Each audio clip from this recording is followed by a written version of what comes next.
시청자 여러분, 오늘도 즐거운 하루 보내시기 바랍니다. 오늘의 사연 시작하겠습니다. 안녕하세요. 저는 올해 35살, 결혼한 지 이제 막 2년이 되어가는 여자입니다. 저희 부부는 아직 아이는 계획하고 있지 않고요. 둘이 맞벌이를 하며 살고 있어요. 주변에서는 슬슬 아기 가질 생각해야 하지 않냐며 참견하는 분들도 있지만 저희는 아직 서로만으로도 충분하고 조금만 더 둘만의 시간을 즐기고 싶어서 신중하게 생각 중입니다. 평범하고 조용하게 흘러가던 일상 속에서 얼마 전 저는 정말 잊지 못할 사건 하나를 겪게 되었어요. 그날 일은 시댁 가족들이 다 모인 자리에서 벌어졌습니다. 저도 모르게 신랑의 큰아버지, 그러니까 시아버지의 형님께 버릇없다는 말을 들을 정도로 날 석에 대들고 말았거든요. 어른 앞에서 그렇게 나서는 게 절대 잘한 행동이라고는 생각하지 않아요. 예의라는 선도 있고 체면이라는 것도 있으니까요. 하지만 그날만큼은 정말 아무리 생각해도 저 자신을 제어할 수 없었어요. 시아버지에게서 제 친정아빠의 모습이 겹쳐 보이면서 머리가 아니라 감정이 먼저 폭발해버렸거든요. 그렇게 저는 한 번도 넘지 않았던 선을 그날 스스로 확 밟고 넘어서 버렸습니다. 사실 제 친정아버지는 형제들과 인연을 완전히 끊고 살고 있는 분이에요. 이유요? 뭐 다른 거 없습니다. 사람이 너무 착해서 바보처럼 계속 당하고만 살았기 때문이에요. 아빠는 늘 형제들에게 헌신하고 마음 써주고 어렵다고 하면 자기 일처럼 나서서 도와주고 그랬어요. 그런데 돌아오는 건 늘 배신이었죠. 어릴 적엔 그냥 우리 아빠 마음이 따뜻해서 그렇구나 하고 넘겼지만 크고 나서 보니 아니더라고요. 그건 그냥 이용당하고 있었던 거였어요. 특히 그 결정적인 사건. 저희 할아버지 돌아가셨을 때 말이에요. 할아버지 재산이라 해봐야 뭐 엄청난 건 아니었어요. 그냥 작은 시골 땅 한 조각과 조그마한 건물 하나였는데 그걸 친정아버지는 단 한 푼도 받지 못하셨어요. 그게 어쩌다 그렇게 되었냐고요? 딱 하나예요. 아빠가 그냥 착해서 형제들 사이에서 문제 만들기 싫다고 알아서 물러났거든요. 그런데 더 기막힌 건 할아버지 장례식장에 오신 손님 중 절반 이상이 저희 아버지 인맥이었어요. 마을 어르신들, 회사 동료, 지인들까지. 조문객 명단만 봐도 누구 손님인지 뻔했죠. 그런데도 그때 들어온 조의금조차 아빠 몫은 싹 빼고 다른 형제들이 다 나눠 가졌습니다. 진짜 그거 보고 저는 그게 사람이 할 짓인가 싶었어요. 아빠는요, 그 와중에도 뭐라고 했는지 아세요? 형들이 나보다 더 힘든 상황이니까 그럴 수도 있지 뭐. 진짜 그 말을 들으면서 저는 뇌가 정지하는 줄 알았어요. 그게 무슨 형제냐고요. 그건 그냥 착한 사람 하나 잡아먹는 하이에나 떼지. 결국 그렇게 참고 또 참던 엄마가 먼저 폭발했어요. 이제 당신 형제들이랑 영 끊지 않으면 나 당신이랑 못 살겠다. 엄마는 정말 그렇게 단호하게 말씀하셨고 아빠는 한참을 망설이다가 결국 그 형제들과의 인연을 끊었습니다. 지금은 명절에도 연락 안 하고 제사에도 가지 않고 살고 있어요. 표면적으로야 조용히 사는 것 같지만 저는 알아요. 아빠는 아직도 그 형제들 생각하면서 마음 아파하고 있다는 걸요. 사람이 너무 좋아도 문제라는 걸 저는 아빠를 통해 뼈저리게 배웠습니다. 그리고 그 경험이 지금의 저한테 각인처럼 남아있었던 거죠. 그래서 시댁 어른들이 착하게 참는 사람에게 은근히 선 넘는 말투를 툭툭 던질 때마다 저는 안에서부터 치밀어 오르는 분노를 참느라 애를 씁니다. 그날도 마찬가지였어요. 시아버지가 하는 말에 갑자기 우리 아빠도 저런 식으로 당했었는데라는 생각이 번뜩 들면서 순간적으로 눈앞이 아득해지고 입에서 멈춰야 할 말이 그냥 튀어나와 버린 거예요. 어른 앞에서 한 행동치고는 분명 버릇없었다고 욕 먹을 만한 행동이었죠. 하지만 그 순간에 저는 제 감정의 정의를 따랐을 뿐이에요. 그리고 그 이후 벌어질 일들을 저는 전혀 예측하지 못했습니다. 아빠는 착한 사람이었습니다. 아니, 사람들은 그렇게 말했어요. 아버님 참 좋은 분이시네요. 성품이 그렇게 곱기 힘든데. 그 말들이 너무나 자연스럽게 아빠의 이미지가 되었고 평생 아빠는 그런 좋은 사람이라는 외피를 입고 살아왔어요. 그런데 그 좋은 사람이라는 칭찬을 듣는 그늘 아래서 우리 엄마는 속이 썩어 문드러지고 있었어요. 남편이 형제들에게 끌려다니고 당하고도 아무 말 못하고 이용당해도 내가 좀 더 이해하면 되지라고 말하는 그 삶을 옆에서 지켜봐야 했던 아내의 인생은요. 진짜 지옥 같았을 거예요. 그걸 어린 시절엔 몰랐어요. 엄마가 왜 그렇게 날이 서 있었고 왜 그렇게 아빠와의 갈등이 많았는지 저는 이해하지 못했죠. 그런데 지금은 알아요. 엄마는 그저 남편이 사람 좋은 호구로 사는 걸 더는 두고 볼 수 없었던 거예요. 그리고 그런 아빠 덕분에 저와 제 동생 역시 어릴 때부터 사촌들 사이에서 은근한 무시를 당하며 살아야 했습니다.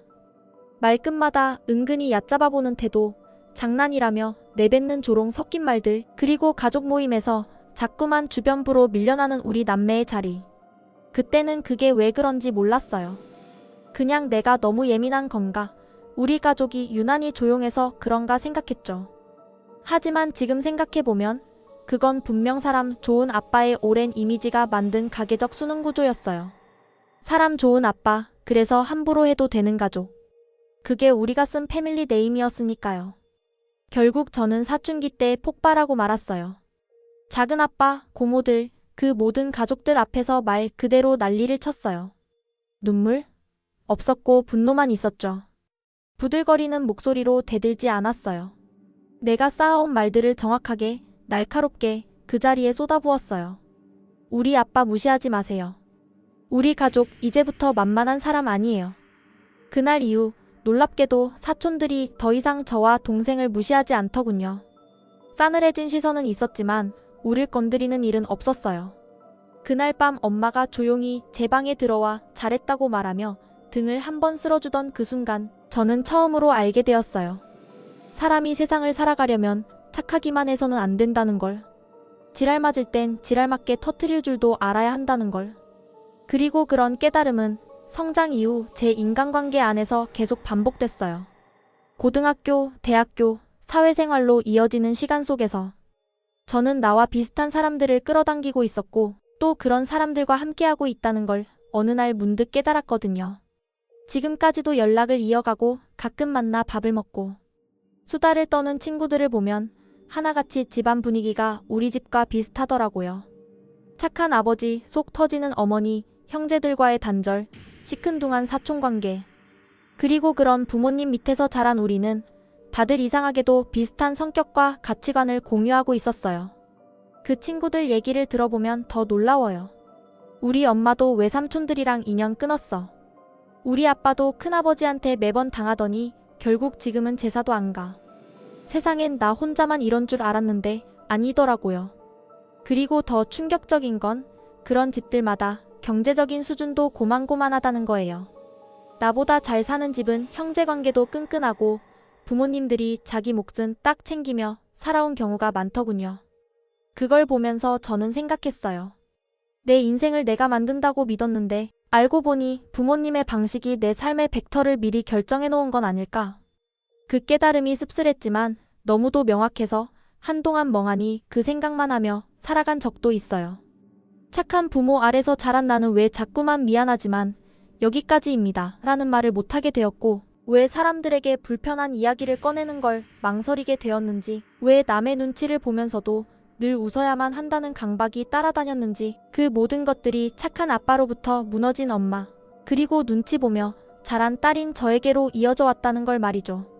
신랑과 결혼하고 나서야 정말 말 그대로 멘탈이 털릴 만큼 어처구니 없는 사실을 알게 되었습니다. 결혼 전 신랑 집에 처음 인사를 드리러 갔을 때만 해도 저는 이상할 만큼 마음이 편했어요. 그게 뭐랄까 말로 설명할 수 없는 이상한 편안함이었죠. 시부모님 두 분 다 너무 환하게 웃으시며 저를 반겨주시고 겉도는 예비며느리가 아닌 마치 오랜만에 집에 놀러온 조카처럼 자연스럽게 대해주셨어요. 저는 평소 처음 보는 어른들 앞에서는 말도 조심하고 표정도 경직되는 성격인데 그날은 이상하게도 하고 싶은 말을 다 하고 웃고 리액션까지 던지며 나왔어요. 심지어 집에 돌아가는 차 안에서 혼잣말처럼 중얼거렸죠. 와, 나 방금 진짜 편하게 말했네. 이게 뭐지? 그때까지만 해도 저는 순수하게 믿고 있었습니다. 아, 시부모님이 정말 좋은 분들이구나. 어른답게 배려심 깊고 예비며느리에게 부담 안 주시고 젊은 세대의 방식도 존중해 주시는구나. 시집 잘 가나 보다. 나 진짜 복 터졌네. 그렇게 안일하게 착각하고 있었던 저에게 현실은 아주 가차없이 반전을 안겨주었습니다. 결혼하고 시간이 지나며 시댁 친척들을 하나씩 만나기 시작하면서 저는 점점 이상한 기시감을 느꼈어요. 이유를 설명할 수 없는 이 기묘한 익숙함. 근데 그게 확실히 터진 건 어느 날이었어요. 시댁 어른들의 대화를 듣고 있는데 갑자기 제 친정 가족들의 그림자가 그 대화에 겹쳐져 보이는 거예요. 웃을 타이밍도, 기분 나쁜 걸 넘기는 방식도, 조용히 참고 있는 모습도 전부 어디서 많이 본 것 같은 장면들이었어요. 그러고 보니 우리 아빠가 그러셨지. 사람들이 아무리 선을 넘어도 에이 뭐 그런 거지 뭐 하면서 한숨 한 번으로 넘기던 그 사람. 그 사람이 시아버지와 똑 닮아 있었던 거예요. 순하고 말수 적고 사람 좋다는 소리 듣기 좋아하고. 근데 그러다 당하기 일수인 타입. 저는 그걸 옆에서 지켜보다가 자라며 터지듯 반항했고 사춘기에도 참 많이 악을 썼거든요. 그때마다 엄마는 어떻게 사람이 그렇게 성깔을 부리냐면서도 한편으론 속 시원하다는 눈빛으로 저를 봤어요. 그런데 지금 제가 결혼한 집안이 그 친정과 판박이더라고요. 더 놀라운 건 그건 저뿐만이 아니었다는 겁니다. 제가 오랫동안 가깝게 지내온 친구들, 유독 마음이 잘 맞았던 사람들의 집을 보면요 전부 부모님 성향이 저희 집과 비슷했어요. 착하디 착해서 당하고 끝까지 손해봐주며 살다가 나중에 연 끊는 집. 그리고 그 자녀들 역시 세상을 딱딱하게 살아가려는 태도를 억지로 익혀가고 있는 중이었죠. 이쯤 되면 이건 우연이 아니라 필연 아닐까요? 사람은 결국 자기가 보고 자란 환경에서 자기도 모르게 비슷한 환경을 찾아가게 되어 있는 거예요. 그 중에서도 가장 어이가 없고 실소가 터졌던 건 우리 집에는 착하기만 한 아빠 옆에서 세상에 질려버린 듯한 엄마. 그리고 그 둘 사이에서 눈치 보며 자란 순한 남동생과 이 집에서 정신 차리고 살려면 내가 짖어야겠다 싶어서 도끼로 버틴 저라는 딸이 있는데 신랑 집도 구성원 배치가 똑같다는 거였어요. 시아버지는 말 없고 조용하고 착하고 뭐든 그래그래로 끝내는 사람. 시어머니는 그런 남편을 옆에서 지켜보며 한을 삼켜 살고 있는 우리 엄마 복부. 그리고 그 집 아들 둘. 제 남편과 시동생 두 사람 다 착한 건 좋은데 너무 순해서 답답한 상황에 방치되기 쉬운 사람들. 그걸 깨닫고 나니까 진심으로 웃음이 나오더라고요. 이거 진짜 뭐야? 내가 친정에서 벗어나서 시댁에 들어갔더니 다시 친정에 온 기분이라니. 내가 나도 모르게 선택한 결혼이라는 이 제도가 결국 내가 싫어하고 극복하고자 했던 가정의 프레임을 다시 들고 온 거구나 싶었죠. 저희 어머님은 자매분들과 꽤 가까운 거리에 살고 계세요. 그래서 가끔 만나기도 하고 연락도 자주 주고받으세요. 모이면 서로 사는 얘기, 자식들 얘기, 몸 아픈 곳 얘기까지 쏙 깊게 털어놓는 사이죠. 그런데 아버님 쪽은 분위기가 좀 다릅니다. 아버님은 형제분들과 연락도 자주 하고 명절이나 제사뿐 아니라 그냥 아무 날도 아닌 평범한 날에도 종종 저희 시댁에 모여 식사도 하곤 하세요. 처음엔 저는 그런 모습을 보고 우와, 친형제끼리 참 정이 많으시구나 하고 생각했어요.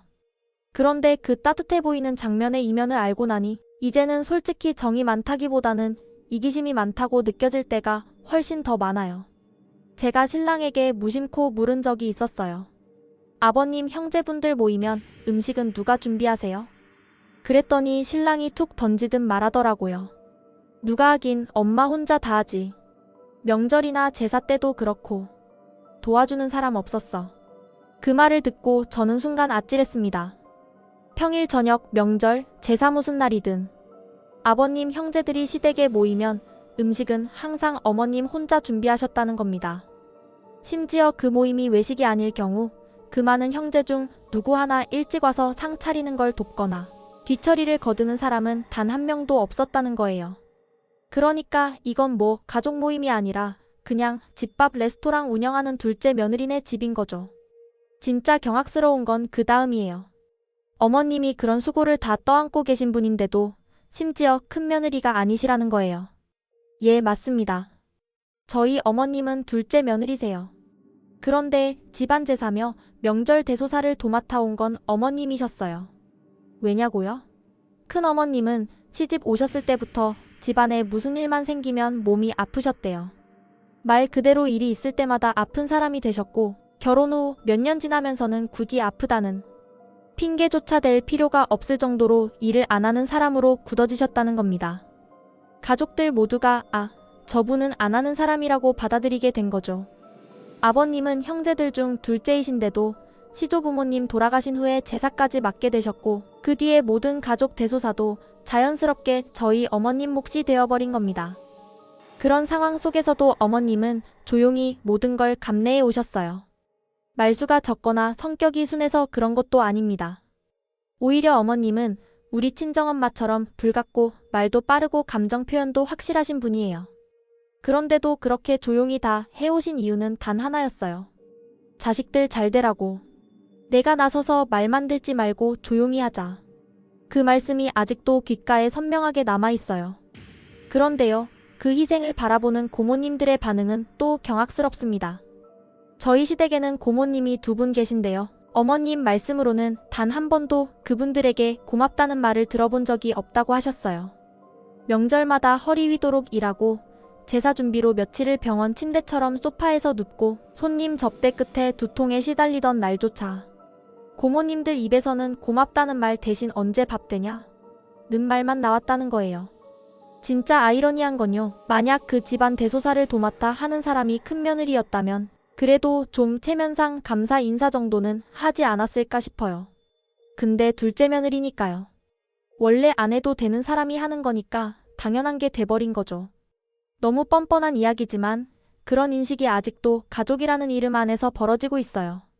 그나마 다행인 건 고모님들이 어머님 일을 직접적으로 방해하거나 딴지를 걸지는 않는다는 점이에요. 하지만 그게 위안이 되나요? 당연히 감사를 받아야 할 사람이 방해는 안 받았으니 괜찮다고 위로해야 하는 상황 자체가 얼마나 기가 막힌지 몰라요. 이게 지금 시대에 벌어지는 현실이라는 게 참 웃기고도 슬픈 일이죠. 그런데 아무리 이해하려 해도 도무지 웃으며 대하기 힘든 사람이 딱 한 분 계세요. 바로 신랑의 큰아버님, 그러니까 시아버지의 형님, 즉 이 집안의 장남입니다. 이분을 처음 봤을 땐 그냥 무뚝뚝하고 말 없는 분인가 했어요.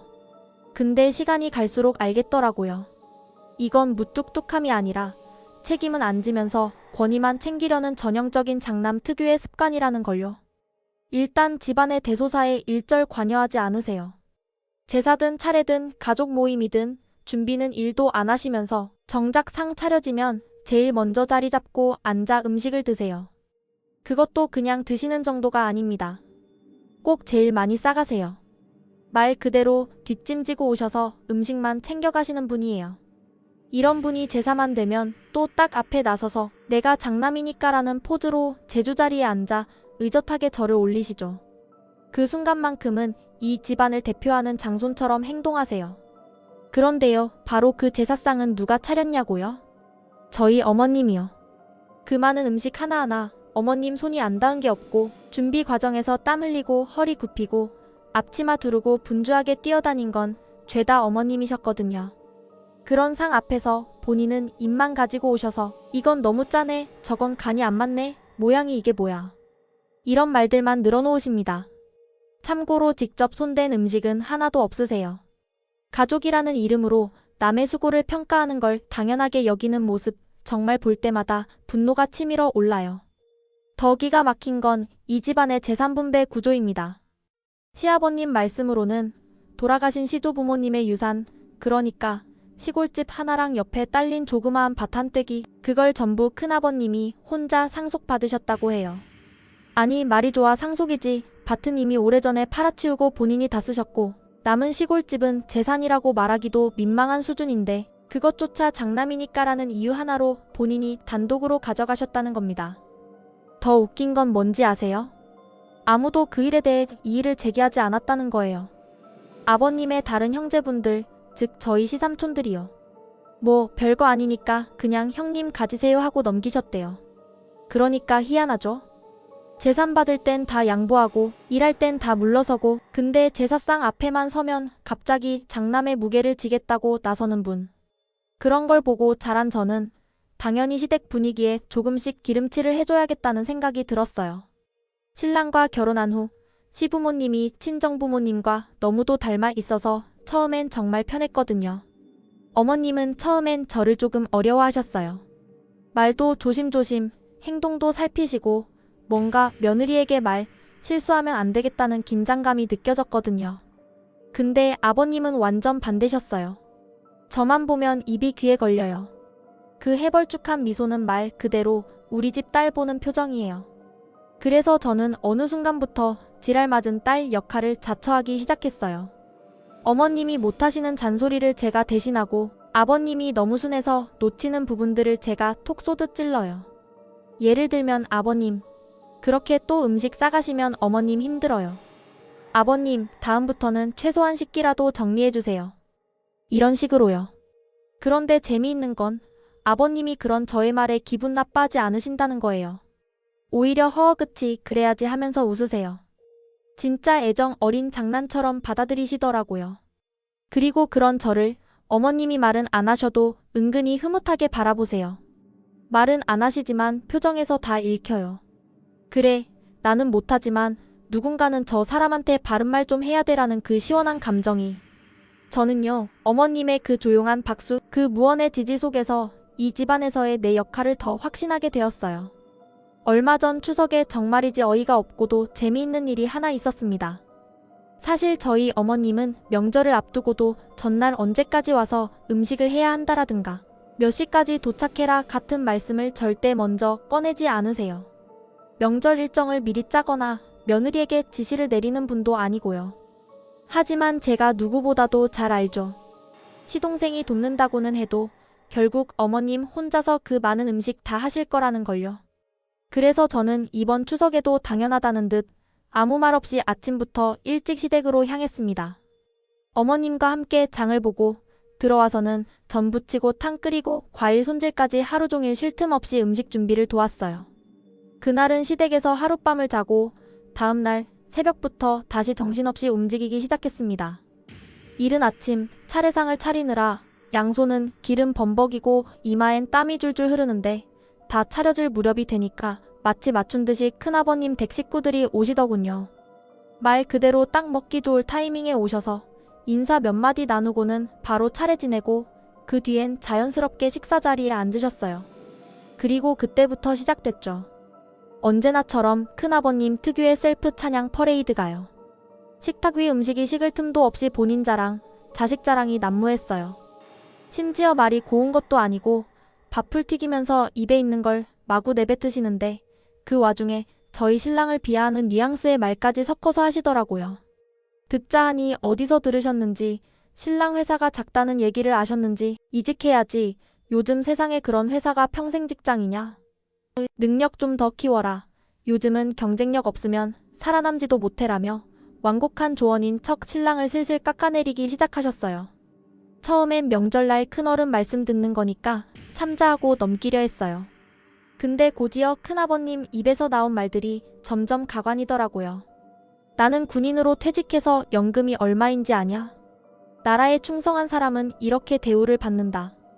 얼마 전에 근처 호프집 갔는데 주인이 나한테 어르신 진짜 대단하세요 하더라고. 우리 산악회 사람들이 나더러 회장 맡아달라고 난리였어 하.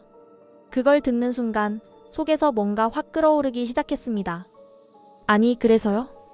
그게 지금 우리 식구들 앞에서 몇 번을 반복해도 모자랄 만큼 자랑할 일이에요. 자기 희생 없이 집안 일 한 번 안 거들면서 제사상 앞에 앉기만 하면 장남 노릇 다 했다고 느끼는 그 모습이 그냥 역겹게 느껴지더라고요. 게다가 자랑은 자기 자랑으로 끝나지 않았어요.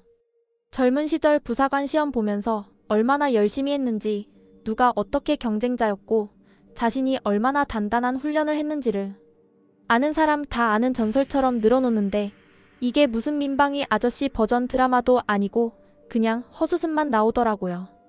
정말 속으로는 수백 마디를 하고 있었어요. 그래서 지금 뭐 어쩌라고요, 큰아버님?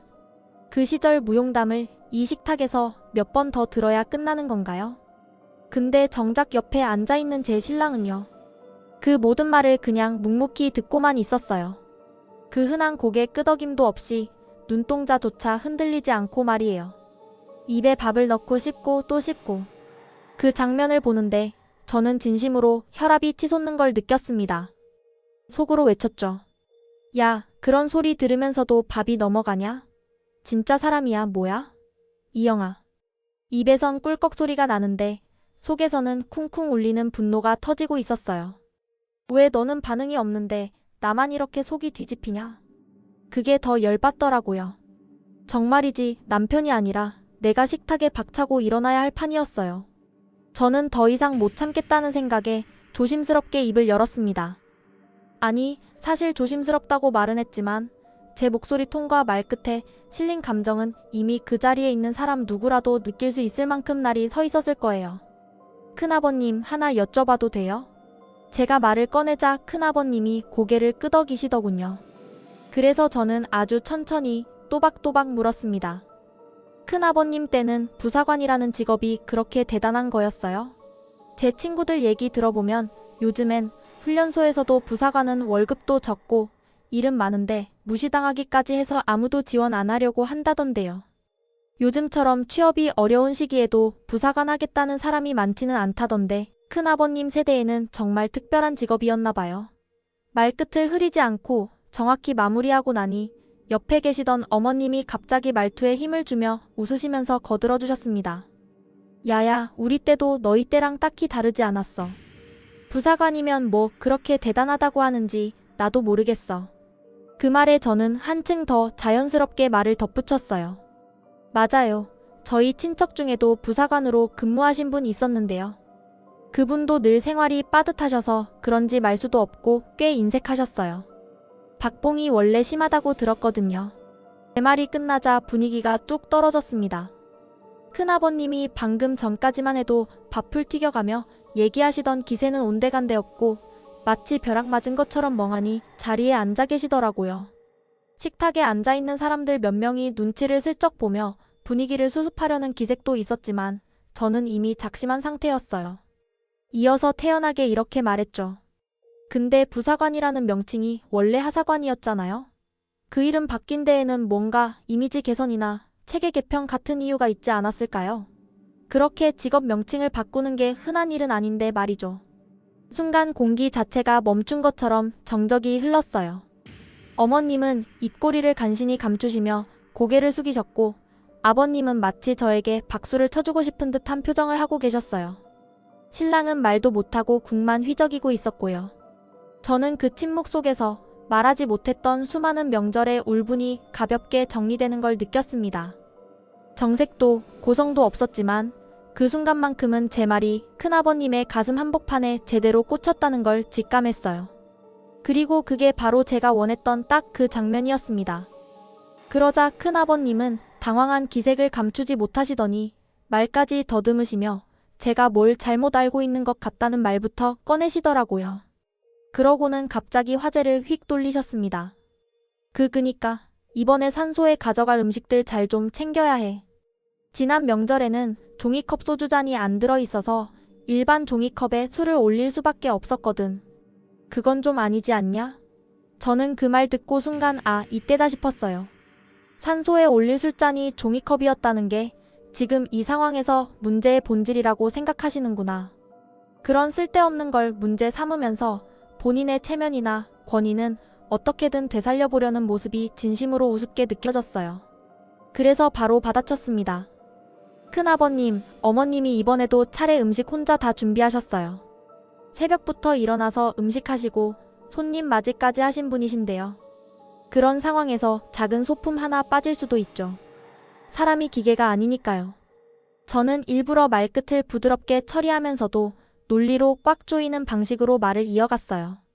그리고요, 산소에 올라갈 음식들 싸놓은 건 어머님 몫이지만 그걸 들고 가시는 건 어른들이잖아요. 큰아버님께서 산소에 가시기 전에 한 번쯤 확인해 보시는 건 어떨까요? 어머님 혼자 다 챙기시는 상황에서 혹시 빠진 게 있나 살피는 정도는 장남으로서 자연스러운 일이 아닐까요? 거기서 멈추지 않았습니다. 저는 목소리를 낮추되 힘은 절대 빼지 않고 덧붙였습니다. 어머님은 큰 며느리도 아니세요. 둘째 며느리세요. 그런데도 수십 년째 집안 제사며 명절이며 모든 대소사를 혼자 도맡아 해오셨고 고모님들, 삼촌들 누구 하나 제대로 도와드리는 사람 없이 어머님 혼자 다 감당하신 거 저 옆에서 지켜본 지 벌써 몇 년째입니다. 그런데 그런 분에게 종이컵 소주잔 하나 빠졌다는 걸 가지고 뭐라고 하시면 그게 과연 정당한 말씀이실까요? 본인이라면 그 말 들었을 때 기분이 어떠셨을 것 같으세요? 큰아버님? 말은 정중했지만 그 안에 담긴 의미는 명확했어요. 당신 지금 그 입장으로 그 말 하실 자격 없습니다. 저는 끝까지 웃지도 않았고 감정적으로 흔들리지도 않았어요. 그냥 하나하나 조리 있고 단단하게 말만 했을 뿐인데도 그 순간 큰아버님의 얼굴은 굳어버렸고 옆에 앉아있던 아버님은 숨도 크게 못 쉬고 고개만 푹 숙이고 계셨어요. 옆에 계시던 어머님은 그 말 듣는 내내 아무 말씀 없으셨지만 제 말이 끝났을 때 잔에 술을 따르시는 손이 미세하게 떨리고 있는 게 보였어요. 저는 그게 웃음인지 감동인지 화를 참는 건지 모르겠지만 한 가지는 확실했어요. 그날 그 식탁의 주도권은 확실히 제가 쥐고 있었다는 것. 그리고 이 집안에서 그걸 처음으로 보여준 사람이 제가 되었다는 것. 큰아버님은 평소에도 내가 장남이니까 장남이란 말이 괜히 있는 게 아니야 하시며 자부심 충만한 말씀을 참 많이 하시던 분이셨죠. 근데 그날 저는 그 말이 도저히 그냥 넘어가지지 않았습니다. 차례상은 어머님 혼자 다 차리셨고 제사 음식도 어머님 혼자 준비하셨고 가족 모임 때마다 수고하는 건 항상 어머님인데 그 모든 걸 뒤로 하고 나타나서는 음식 드시고 평가나 하시고 권위만 챙기시면서 자랑은 끝이 없고 도대체 이게 무슨 장남인가 싶었거든요. 그래서 웃으면서 이렇게 말씀드렸습니다. 큰아버님, 장남이라는 게 아무 일도 안 하고 재산만 받는 거였어요? 와, 장남에게 시집 온 거 저 정말 잘한 것 같네요. 제가 덕 좀 보네요, 그쵸? 말끝을 살짝 끌며 웃어줬는데 그 순간 큰아버님 얼굴이 붉게 달아오르더니 결국 참지 못하고 언성을 높이시더라고요. 지금 이게 뭐 하는 짓이야? 어른한테 어떻게 이런 식으로 말을 해? 라고요. 근데 제가 누구겠어요. 이런 상황 익숙하다 못해 정확히 타이밍까지 계산되는 사람이 저예요. 친가 쪽 식구들과 얽히고 설키며 살아온 세월이 헛된 게 아니니까요. 이럴 때 기죽으면 안 된다는 거 너무도 잘 알고 있죠. 그래서 저는 딱 끊어서 눈 하나 깜짝하지 않고 말했습니다. 뭐 하긴요. 큰아버님이 잘못하고 계신 거 지적해드리고 있는 중이에요. 어머님이 뭘 몰라서 가만히 계시는 줄 아세요? 가정의 평화를 위해서 어르신들 체면 생각해서 자식들 보라고 참고 사시는 거죠. 그럼 최소한 고마워하셔야죠. 근데 그 희생을 당연하게 여기고 우습게 보고 거기다 제 신랑까지 무시하시는 말씀을 하시니까 제가 화가 나서 이렇게 말씀드리는 겁니다. 사실대로요. 순간 큰아버님 숨소리가 바뀌는 게 느껴졌어요.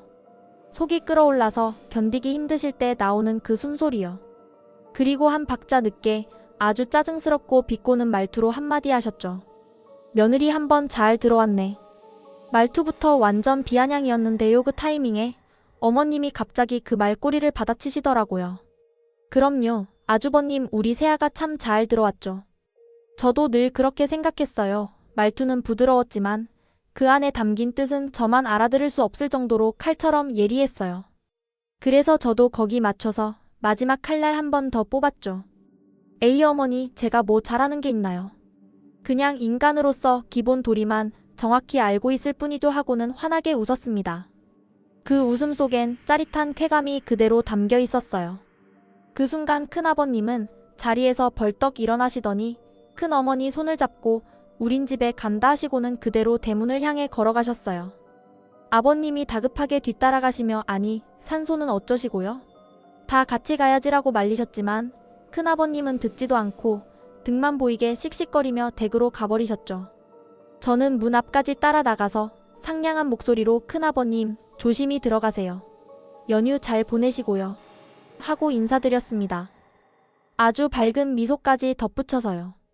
큰어머니는 고개도 못 들고 고무신 끌리듯 따라 나가시더군요.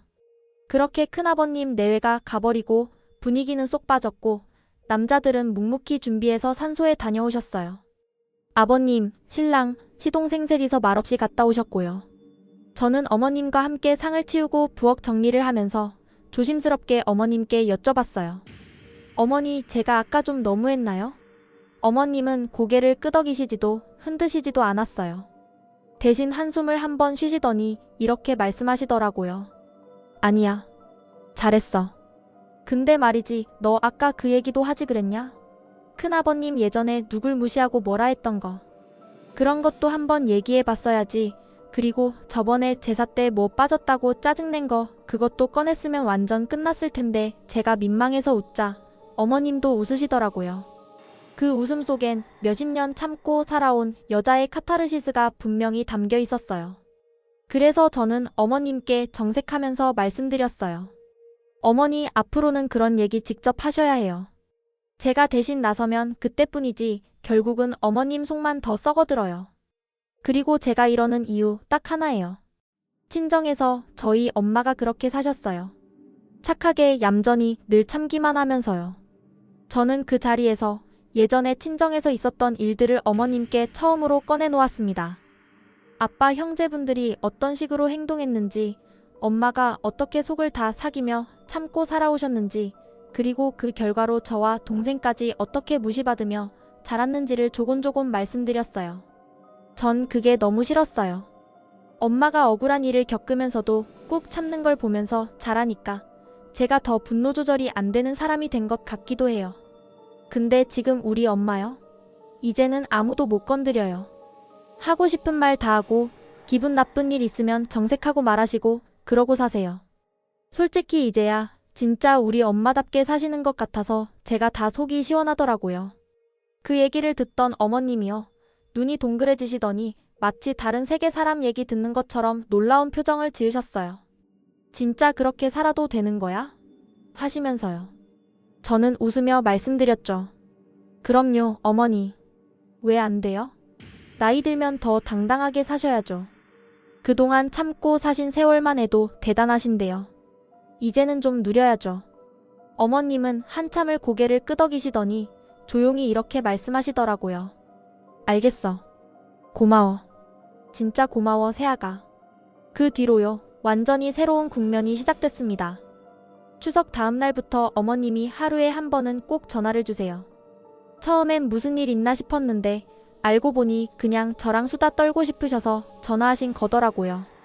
야, 내가 어제 그 고모한테 뭐라고 했는지 알아? 하하 하고 막 웃으시는데 저도 그 웃음에 웃음이 나서 깔깔거리다 보면 한참이 지나 있어요. 이젠 나도 성질날 땐 낸다. 그냥 가만 안 있어 하시는데 어머님의 그 말에서 저는 진심으로 뿌듯함이 느껴졌어요. 누군가의 억눌린 세월이 나로 인해 조금은 풀렸다는 뿌듯함이요. 이 정도면요. 이번 추석 제가 꽤 괜찮게 해낸 거 맞죠? 긴 이야기 끝까지 읽어주셔서 감사합니다. 아, 그리고 혹시라도 오해하실까봐 말씀드려요. 다시 읽어보니 제 글에 부사관이라는 직업이 좀 부정적으로 표현된 부분이 있더라고요. 그건 어디까지나 큰아버님과의 말다툼에서 튀어나온 표현일 뿐이고 절대 그 직업 자체를 무시하거나 깎아내리려는 의도는 아니었습니다. 저는 나라를 지키고 묵묵히 일하시는 모든 분들이 정말 존경스럽고 그분들의 노고에 늘 감사한 마음을 가지고 있습니다.